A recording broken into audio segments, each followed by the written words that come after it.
Welcome to House Talk on KAFM 88.1 Community Affairs. This is a monthly program that features local experts to discuss real estate topics of interest to home buyers and sellers in Mesa County. I'm your host. I'm Kate Porras. I'm a realtor at RE/MAX 4000. I'm going to start off with a few statistics today. I'm pulling up our latest numbers through the month of April 2021. So we had 340 new listings in April. That is actually up a lot from this time last year, but you have to remember this time last year, we were right in the heart of our lockdown. So there weren't a whole lot of showings happening in April. A lot of sellers were wondering what is going on, what's going to happen as we move through this pandemic. And so it's good to see that some of those numbers are starting to rebound, although we still are in quite a bit of a deficit as far as homes for sale compared to the number of buyers out there. Our average price right now, $364,000. That number just keeps climbing. We are up more than 18% for our average sales price compared to last year. So that number's growing, and sellers are getting more than 99% of their asking price when they're selling. So some strong numbers, still are a strong sellers market out there. We have two lovely ladies in the studio with us today. Cara Williams from Goosehead Insurance and Shannon Kinslow from Farmers Insurance. And as you can imagine, we're talking about insurance today. Such a critical need. And sometimes I think when buyers are going through the process, they forget about, hey, by the way, I'm going to need some homeowners insurance. So I'm glad that you both are here with us today and to talk about some of those things that people need to be thinking about. I think it's important to talk about coverage first. We'll kind of start there. And what kinds of things are covered when people are buying a new home and have to get insurance? So you might hear one or both of us say this quite a lot. It's going to depend on the kind of policy you have. So for my clients, I recommend an open peril policy. This will put the burden of proof on the insurance company rather than the insured, and it will cover everything except for 9 things. So earthquake, flood, war, wear and tear, rust, mold, governmental and intentional actions. So don't burn down your house. Otherwise, they have a named peril policy, which is just how it sounds. They will cover everything that they list on the declaration sheet. So you'll have a little more homework that way. Well, the good news is you listed some of those things that we don't see a lot of in our area, which is helpful. Luckily we can see earthquakes, but not very many, and some of those other things as well. So that is good. But we also, I think there's some distinctions that that need to be made when you're talking about, for example, flooding. That's one thing that I hear people talk about a lot. And flooding can mean different things, correct? Correct. So I break down water damage into 4 categories. So your flood would be, they classify it as 2 acres of normally dry water or 2 properties that are inundated by water or mud flow. That is where flood would kick in, and that is a separate policy or an endorsement depending on the carrier. You have your sudden and accidental water, which is just like it sounds. Your pipe burst, sudden and accidental. Most homeowners policies cover that to the policy limit unless it's stated otherwise on your declaration sheet. You have the drainage endorsement. That's where overflow of toilets, water heaters exploding would be covered. And that is actually not covered in a typical homeowner's policy. You need to endorse that on your policy for that to be covered. And it is one of the number 1 claims that we see as agents. I can believe that because I've been there. Yes. I always put it on there, and then most people don't take it off once I explain it. Right. What are some other things that people need to be thinking about when they're insuring their home? What kinds of things should they be looking to insure? What, other items? Yeah. Like their personal property. So there are certain limits on personal property that people might not think of, or things that they might assume are covered by their homeowners that aren't.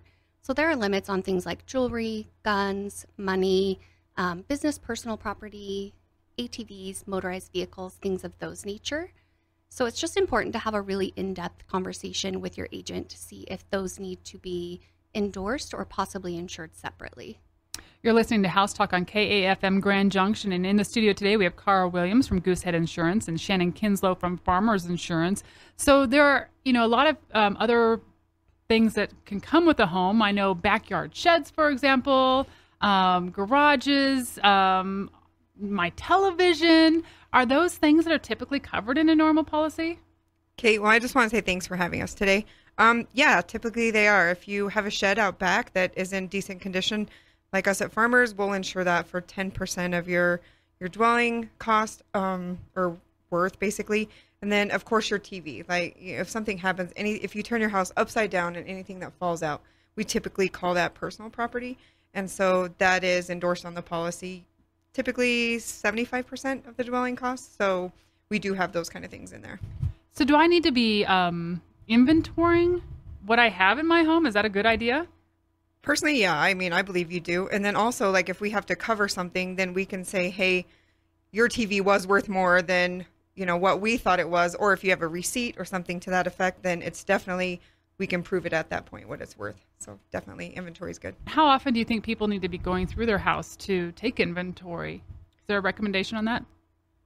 I would say once a year, and really you can just take your smartphone and go room by room and see what you have in there and email it to yourself so that you would have it in the event of a total loss.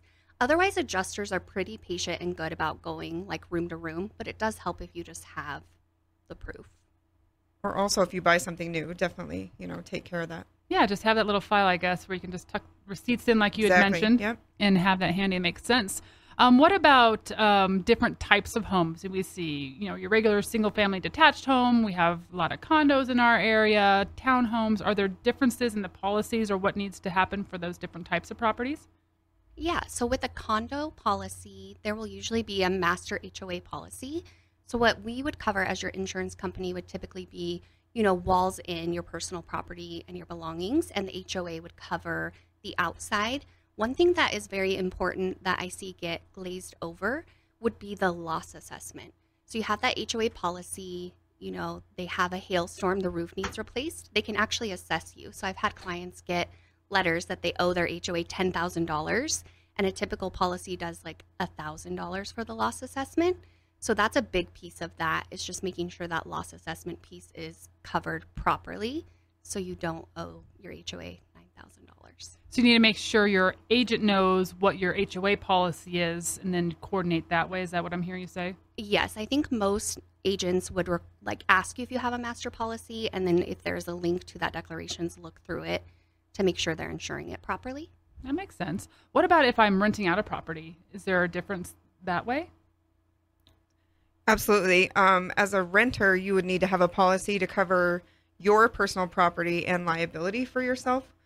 Say you rent a place downstairs, someone's basement, and you accidentally light the house on fire, then your liability will step in and take care of that. But if, say, they do something upstairs, the stove catches on fire, whatever it might be, then their homeowner's policy will pick that up. So you definitely want to have a renter's policy if you do that. So I think people think, oh, I'm renting, I don't need to worry about it, but that's not the case. Not at all. And in the case where, let's say you do have a fire, whether it's your fault or not, your landlord isn't responsible for covering your personal belongings or figuring out a place or paying for you to stay. So that's where the personal property and the loss of use would kick in, to where you wouldn't be paying that out of pocket. And it is very inexpensive. I know a lot of people are actually purchasing rental properties right now. Our rental market is very strong right now, too, in addition to our housing market. So people are out there purchasing properties with the intention of renting it out to people. They won't be living in it, but they'll be having renters in it. What do those owners need to think about? So that is definitely a different policy. We call it a dwelling fire or a landlord policy. So you're going to want to have your liability on there and to cover your property. And then I would recommend that you have your tenants, require them to have a renter's policy. I think that can save you from a lot of headaches in the future, and just make sure your liability is maxed out. And make sure that your tenants have you listed as a additional insured as well. Mm-hmm. Oh, good to know. Yes. You're listening to House Talk on KAFM Grand Junction. In the studio today, we have Cara Williams from Goosehead Insurance and Shannon Kinslow from Farmers Insurance. So let's say we do have a catastrophic loss on a property. Who decides what my property is worth? Is that what I needed to have determined beforehand, or is that something that's determined after the property burns to the ground, for example? So in the case that your property burns to the ground, you would work with an adjuster, and it would depend how your policy is written. So we hope that your policy is written with replacement costs so that you get brand new belongings. If you have an actual cash value policy, there's no way that you would be restored because they're going to depreciate everything. And so that would just go, hopefully you have replacement costs, so they would go off of market value today. And sometimes it's going to cost more to replace something than it would have 5 years ago. So that's where you want the replacement cost. The easiest way to remember that is like replacement cost means brand new belongings. Actual cash value equals depreciation equals you're not restored equals I dodge you at the grocery store, which I don't want to do. So if you take one thing away, like replacement cost is your best friend. And with the way that our market is changing so quickly right now, as far as prices go, not only to buy a home, but if you were to build a home, the construction costs have been going up so much in the last year. I'm assuming that it's really important to stay on top of that with your insurance agent to make sure you have the proper coverage should something happen. What we do right now with farmers is just add the extra additional reconstruction cost to your policy. And that runs anywhere from like 25 to 50%. You can choose. Of course, the more you choose, the more expensive your policy will be. But with lumber being astronomically high right now, it's a smart move to go ahead and increase those costs. Well, with the number of buyers that we have in our market right now, it's a lot compared to what we have available for them to purchase. When do they need to get involved in the home insurance process? What step in that home buying process do they need to get their insurance agent involved? So I would say after the inspection is when most people reach out to us. Then they're familiar with any issues the home may have, and they're probably ready to move forward.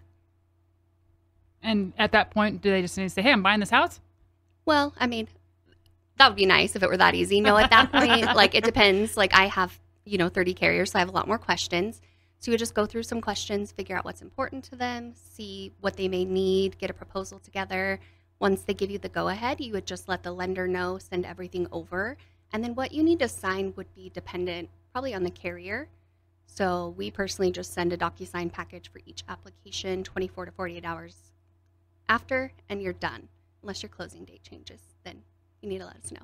And ours is like 2 to 3 weeks before, I think is a good rule. That way, if we have any interior or exterior inspections, we can go and do those and take care of that up front as well.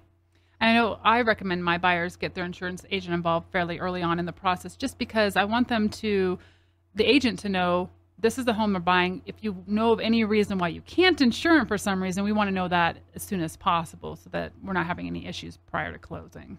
Perfect, yeah.